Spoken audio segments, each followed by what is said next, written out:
화제를 좀 바꿔가지고 네. 그 전용기 의원이 오늘 또 박상용 검사의 추가 녹취를 공개를 했거든요. 사실은 이게 한두 번 일회성에 그치는 게 아니고 들으면 들을수록 네. 누가 어떻게 회유하려고 했는가라는 것이 그림이 그려지는 상황인데 장 선배님 어떻게 보고 계십니까?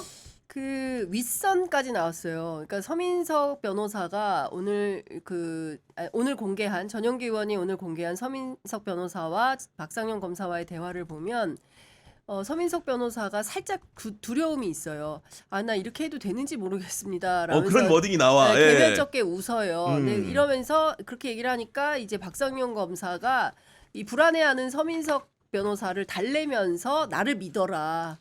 내가 되도록 하겠다. 근데 뭐가 네. 되도록 하냐면 서민석 변호사가 어떤 불안이 있냐면 아니 수사검사인 당신은 이렇게 다 빼주고 없는 걸로 사건을 메이드 해준다고 하는데 이를테면 당신 위에 부장이 있고 검사장이 있는데 그거 다 허락이 안 되면 어떡해라고 하니까 그 부분에 대해서 나를 믿고 해라. 최소한 뒤통수는 맞지 않도록 하겠다라고 단속을 하는 거예요. 네. 그러니까 무슨 얘기냐면 이 본인도 본인 입으로 이거 나 혼자 하는 일이 아니라 우리 팀이 있고 예, 우리 팀 안에서 자기뿐만 아니라 부장 등등 해서 윗선과 함께 뭔가 이 상황을 핸들링하고 있다라는 거를 명징하게 이야기를 합니다. 그리고 걱정하지 말라고 당부를 해요. 그러니까 중요한 것은 지금 5월 25일 그다음에 6월 19일 두 차례의 일부분이 조금씩 나왔는데 어제 제가 전용기 의원 취재한 바에 따르면 전문은 아직 그러니까 전체 분량을 다 공개한 것은 아니다. 그러니까 6월 19일 분은 일정 정도 나왔는데 5월 25일 분은 거의 안 나왔다라는 거예요. 그러니까 아직도 더 나올 것들이 많이 있고 그중에 일부분을 오늘 더 공개한 거고 어제 MBC를 통해서 박상용 누구죠? 정진상 김용. 예, 이 두 사람에 맞춰야 한다, 묶어야 한다, 이런 등등의 발언이 나온 것도 대단히 충격적이었는데 이 사건 자체를 결국에는 검찰이, 그러니까 윤석열로부터 지시를 받아서 대한민국 검찰이 직접적으로 어떤 사건을 만들어서 이재명이라는 당시 윤석열의 정적을 제거해서 감옥에 보내려고 했던 그리고 여기를 정점으로 꼬린시키고 거기에 부과되는 여러 정치 참모들을 다 한꺼번에 예전에 옛날에 간첩 잡듯이 일망타진하려고 했었던 것은 아닌가라는 생각마저 들게 하는 그런 상황입니다. 그리고 박상용 검사가 자꾸 자기가 대놓고 한 얘기가 형량 협상을 한 적이 없다 그러는데 오늘 전용기 의원이 공개한 녹취를 보더라도 그냥 저를 믿어달라, 상의하자, 논의하자 이런 표현이 나오는데 이걸 협상이 아니라고 볼 수가 있습니까, 이정주 기자? 이거는 그러니까 일단은 저는 여러 사람 중에 취재해 보면 사실 이거는 약간 대조군이 있어야 돼요. 대조군이 있어야 된다. 무슨 말이냐면 박상용 검사 말만 들으면 이 사람이 묘하게 정치 언어를 써요. 그러니까 들어보면 그 김종백 오늘 앵커도 글 지적하더라고요. 아침에 들어보니까 그러니까 법률적 언어와 정치적 언어, 검찰의 이제 공무원의 수사기관으로서 그 언어를 쓰지 않고 어떨 때는 이거 공소 취소 하려고 결정해 놓은 거 아니에요? 이런 식으로. 근데 그런 구조 같은 경우는 뭐냐면 공소 취소할 수도 있고 안 할 수도 있죠. 그건 국회의 자유입니다. 그치. 근데 그거를 본인이 먼저 저 멀리 있는 결론을 내려놓고 공소 취소 안 한다고 약속해. 그럼 나 지금 이거 선서할게. 이거는 본인이 할 수 있는 영역이 아니에요. 전혀 아니지. 이 자체가 지금 조작 기소냐 아니냐 이걸 따지는 거고 공소 취소는 조작이 됐으면 당연히 공소 취소를 할 수 있는 거죠. 100% 한다는 건 아니고 따져보는 거예요. 근데 현재 이 단계는 이 기소가 조작이었냐 아니었냐. 그럼 여기에 충실해야 되는 거예요. 본인이 조작을 안 했으면 안 했다고 증인 선서하고 말을 하면 됩니다. 그게 뭐가 무서워요. 그러니까. 아니 근데 제일 웃기는 것은 박상용 검사가 실제로 검사라기보다는 이미 정치인으로 훌쩍 한 걸음 다가 있다라는 거예요. 저희 취재 편의점 단독 포착을 통해서 확인된 바에 따르면 그날 박상용 검사가 오전 10시인 줄 알은 거예요. 자기 출석 시간을. 10시인 줄 알고. 오후 2시인데. 더 일찍. 그러니까 왜 10시까지 오라 그랬지? 이러면서 이제 안으로 들어가요. 그랬더니 이제 거기 관계자들이 당신은 오후 2시 출석자니까 나가라 그래요. 그래서 이분이 나와요. 나와서 복도를 배회해요. 그래서 그걸 저희가 쭉 카메라로 따라다녔구나. 네, 쭉 카메라로 따라다니고 이제 휴대폰 들고 저희를 보면서 그런 것 같네요. 그러니까 누군가가 신고한 것 같아요. 뭐 취재 편의점에 지금 당신 나오고 있다 라이브로. 그러니까 그런 것 같아요. 이렇게 확인도 해요. 그러면서 두 가지 매우 인상적인 장면이 나오는데 첫 번째는 이분이 곽규택 의원이 검사 출신인데 곽규택 의원 보자마자 네. 90도로 인사를 합니다. 야, 90도로. 대한민국 90도 검사가 인사 기억나죠? 어디서 네. 봤죠? 서천 화재 현장에서 한동훈 전 법무부 장관이 그렇네요. 윤석열. 윤석열 내란수계를 만나서 하니까 허리를 다 폴더 인사를 합니다. 그러니까 검사 출신들은 폴더 인사를 하나 봐요. 선배를 만나면 기자들은 선배 이러는데 그리고 또 두 번째 인상적인 장면은 윤상현 의원을 만나요. 근데 윤상현 의원 만나서 안녕하세요라고 하니까 윤상현 의원이 등을 탁탁 두드리면서 기죽지 말고 하고 싶은 말 있으면 다 하고. 야 그렇게까지 예, 기죽지 말고 그다음에 뭐 어려운 일 있으면 나한테 연락해. 010 하면서 번호를 불러줘요. 연락처를 또 그러면서 연락처를 받아 적습니다. 박상영 검사가. 그러니까 이분은 이미 검사라기보다는 정치로 훌쩍 다가섰나라는 반정치인이네. 것을 네. 저희가 현장 취재를 통해서 확인을 할 수 있었어요. 그렇군요. 아마 그 장면이 없었다면 오늘 오전 국조특위에서 저희가 단독 촬영한 그 영상을 가지고 의원들 간에 국민의힘과 민주당 간에 갑론을박이 있었죠. 엄청나게 센 갑론을박이 있었는데 그런 거예요. 그러니까 중요한 것은 이분은 지금 검사의 언어가 아니라 정치인의 언어를 쓰고 있다. 우리 이정주 기자가 잘 지적한 대로 그런 것이고 지금 누가 공소 취소를 이야기합니까? 공소 취소를 이야기하는 사람은 박상영 검사밖에 없어요. 지금 사람들은 지난 여름에 쌍방울 대북 송금 사건이 어떻게 조사가 조작되었나 이 과정에서 수사검사 박상용이 그 윗선들과 함께 모의 또는 협력해서 이 피의자에 해당하는 이화영 등의 피고인들을 어떻게 관리했나 그리고 어떻게 진술을 회유했나 이런 것들을 확인하고 있는 과정이에요. 근데 난데없이 오늘 아침 라디오에 출연해가지고 이거 공소 취소 안 한다고 불법 공소 취소라는 표현을 쓰더라고요. 불법 공소 취소를 하지 않겠다고 확약하면 내가 선서하겠다. 무슨 조건을 겁니까? 국정조사 증인 출석하라고 하면 출석을 해서 자기들 법에 부여된 일만 따라서 하면 되는 겁니다. 예, 국회 증감법에 따라서 자기는 증인 선서하고 필요한 말을 하면 되는 거예요. 어디서 정치를 합니까? 그러니까 제가 오늘 이 관련해서 법무부 최고위 관계자하고 통화를 했어요. 박상용 검사의 태도에 대해서 어떻게 생각하냐? 그랬더니 남자 이진숙이네 이런 말이 딱 나오는 겁니다. 예, 2028년에 이분 출마 안 하겠냐 하겠다라고 법무부 최고 관계자가 확인을 해줍니다. 근데 실제로 네. 국민의힘이 보니까 본인들 자체 청문회를 열고 박상영 검사한테 이제 발언 기회도 충분히 줬던데 국민의힘 내부에서는 박상용 검사의 그런 행실에 대해서 좀 솔직히 어떤 생각을 내부적으로 하는 사람들이 있습니까? 그러니까 지금 당내에서는 국민의힘이 지금 장동혁 체제가 무너졌잖아요. 그러니까 사실 이슈가 지금 국민의힘 입장에서는 장동혁이나 뭐 대구 지금 파동 난 거, 공천 파동 얘기하면 더 시끄러워요, 사실.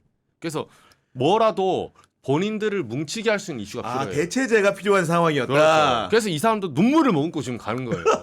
눈물이 안에서는 지금. 뭐라고 하냐면 박상용 정치할 것 같다 이런 얘기가 공경연에 돌아요. 이건 정치 플레이다. 그러니까 본인은 당연히 박상용은 다른 데 나가서 뭐 불출마 선언 뭐 대도 안 하는 소리 했더라고요. 자기는 안 하겠다고. 근데 그건 봐야 돼요. 봐야 되는 거고 안에서는 이미 그런 의심을 많이 하고 있어요.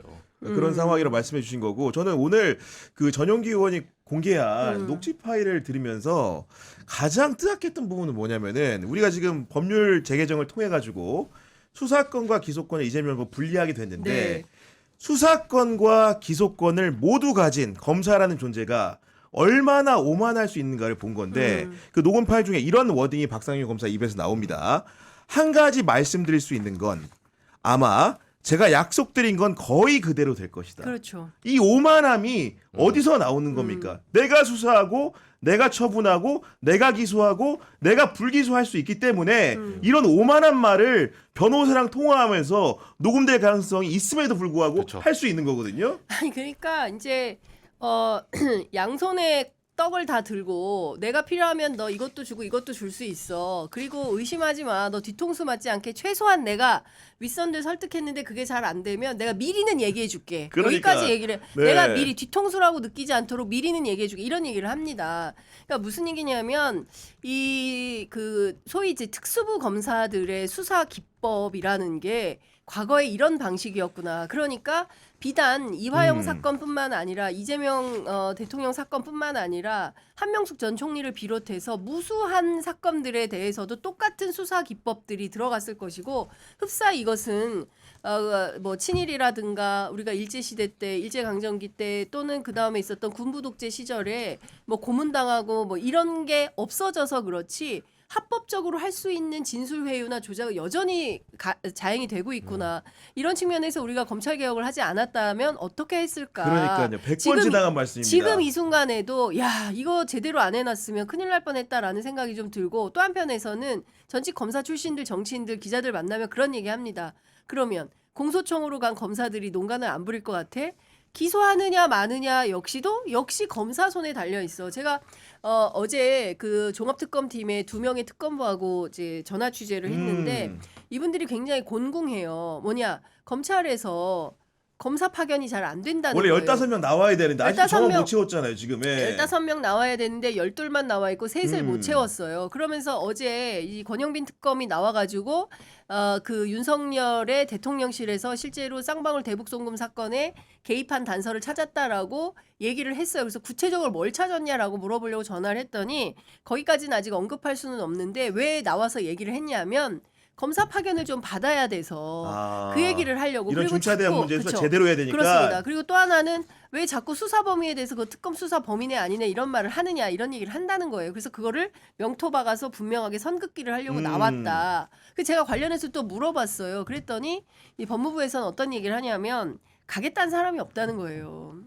왜냐하면 당장 검찰청 폐지되는데 내 운명이 어떻게 될지 모르는데 특검 나갔다가 그 갔다 사이에? 왔는데 내 자리 없어지면 어떡해. 그래서 안 나오려고 한다는 거예요. 그러니까 그런 얘기가 있고 참 이게 뭐라 그래야 되나 참 어렵습니다. 상황이. 맞아요. 네, 그런 상황인데 여기서 또 재밌는 글을 하나 제가 봤는데 음. 방송하기 전에 우리 검사 출신이시고 청와대에서 민정수석도 지내신 우리 곽상도 전 의원님이 페이스북에 이런 글을 올렸습니다.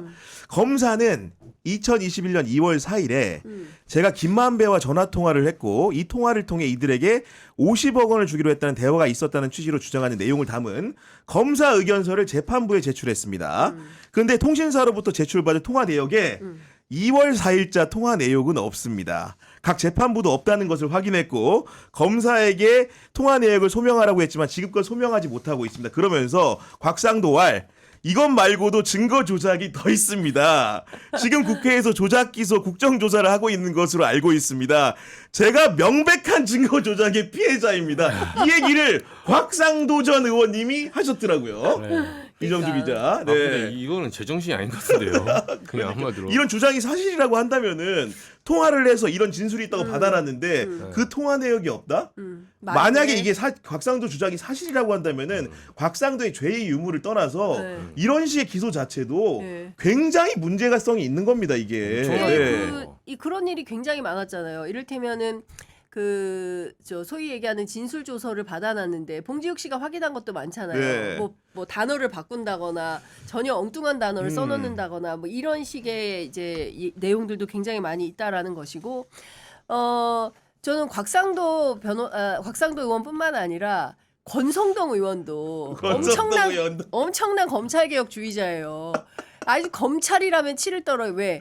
검찰의 특수부 수사를 한번 받고 나온 사람들은 아 그 강원랜드 뭐 이런 수사를 얘기하시는 그쵸. 거죠? 강원랜드 예. 수사로 갔다 왔잖아요. 그러니까 이분 한 번 특수부 수사를 받은 사람들은 오금이 저려요. 뭐 이골이 나는 거죠. 그래서 네. 반드시 검찰 개혁을 해야 된다. 이 곽상도 의원도 마찬가지 아닌가 그런 생각이 좀 들어요. 그리고 박상용 검사의 지금 여러 가지 방송 출연이나 글쓰기나 이런 행위들은 명백하게 본인한테 징계 사유가 된다는 걸 알아야 되는 게 특히나 이제 국민의힘이 단독으로 하는 청문회에도 나가가지고 막 이렇게 떠벌렸잖아요. 그런 부분들이 일단은 검찰청법 제43조를 보면은 정치 운동을 금지하고 있어요. 그렇기 때문에 정치 운동에 관여한 일에 해당하는 것은 하면 안 되는 거고 이게 어떻게 이어지냐? 검사징계법 2조의 징계사유에 보면은 이 해당 검찰청법을 어겼을 때 징계할 수 있게 돼 있는 겁니다. 더 나아가서 모든 공무원에 해당되는 건데 국가공무원법 65조에 공무원은 선거에서 특정 정당 또는 특정인을 지지 반대하기 위한 행위를 하면 안 되게 돼 있어요. 근데 지금 선거 복판에 있는 거고 국민의힘이 이런 어떻게 보면은 독자적인 청문회를 열었는데 현행 공무원이 나오는 행위 자체가 위법 소지가 상당히 많고 본인이 그런 행위를 알고 있음에도 불구하고 이렇게 하는 것 자체가 두 분이 말씀하신 것처럼 그 인생 이모작을 염두에 둔 게 아닌가를 의심하기에 충분해 보인다. 이런 정도의 리스크를 감내하기에는 공무원이라고 본인을 존재 규정을 하면은 절대로 감내할 수 없는 큰일들이에요. 제가 보기에는. 그렇지 않습니까? 이정주 기자? 예. 특히 그러니까 검사들이 겁이 없는데 이 검사들이 이런 식으로 겁이 없는 행동을 자신의 이익을 위해서 말년에 잘 트랜스퍼해서 활용을 해요. 그 중에 한 명이 이제 총선 때는 지난 총선 때 김상민 검사. 예. 그 현직 검사 때 문자 돌렸어요. 문자 돌리고 예, 추석 때 출판기념회하고 내가 창원의 아들이라고 창원 어쩌고 저쩌고 이미 사실상 그게 거의 사전 선거 운동에 해당하는 행위를 네. 당시 하고 있었고 그걸 감지한 후보들이 당시 발끈하고 일어난 거예요. 그러니까요. 국민의힘 내에서 말이 아니 많았거든요. 이게 소동이 그럼 처음 시작된 게 김상민으로부터 출발된 거잖아요. 김상민을 도와주라라고 김건희가 그 김영선 당시 그 창원 의창구의 국회의원이었던 전화를 하고 그래서 아무래도 김상민이 돼야 될 거 자기가 김해 갑으로 가야 될 것 같으니까 명태균 씨하고 만나서 어딜 갑니까? 그 칠불사 회동을 하게 된 거잖아요. 그러면서 거기서 녹음 파일이 나와가지고 비상계엄까지 간 거 아니에요? 여기까지 온 건데 그렇죠. 아 진짜 검사들의 그 행태나 배보라는 거는 그러니까 일반 공무원들의 수준도 한참 넘어서고 우리 일반 국민들도 이번에 여러 가지 통화 녹취라든가 다양한 이 박상용 검사 행태를 보면서 아 검사라는 존재들이 이런 정도의 자의식 과잉이구나. 그러니까 네. 저는 오늘 그 저 시선 집중에서 김종배 앵커하고 대화하는 박상용 검사의 워딩 가운데 제일 야 이거는 너무 심하다라고 생각했던 대목이 뭐냐면 그 교도관들한테 그 연어 회덮밥 네. 그거를 준 얘기를 해요. 이게 이제 위반 아니냐라고 하니까 박상용 검사가 뭐라 그러냐면 첫 마디가 그 교도관도 같이 먹었을걸요 이렇게 얘기를 해요. 그러니까 너도 같이 먹었잖아. 뭐가 문제인데 이렇게 얘기를 하는 겁니다. 근데 이거는 기본적으로 있을 수 없는 일이에요. 구치감에 내려가서 먹어야 되는 거고 그리고 설령 그렇지 않다 하더라도 외부 음식을 시켜줘야 되는 건데 완전한 반입을 해버린 거잖아요. 그렇죠? 그러니까 이건 마치 무슨 뭐 같이 나눠서 밥 한 끼 먹었기로서니 뭐가 그렇게 큰 문제야라는 식으로 시민들이 들었을 때는 아 그럴 수 있네. 근데 법률에 근거하면 이거 다 위법행위인 거예요. 근데 그 부분은 다 간과한 채 마치 그냥 뭐 밥 한 끼 먹은 건데 뭐가 문제죠? 라고 하는 뭐 그런 걸로 설득이 그렇죠. 됐겠어요? 이런 식의 뉘앙스잖아요. 그렇습니다. 오히려 무슨 그 밥 한 끼 같이 먹은 교도관이 문제인 것처럼 프레임을 만드는데 정말 저는 이 검사들 대단합니다. 대단하다. 예, 네. 그런 생각이 좀 들었습니다.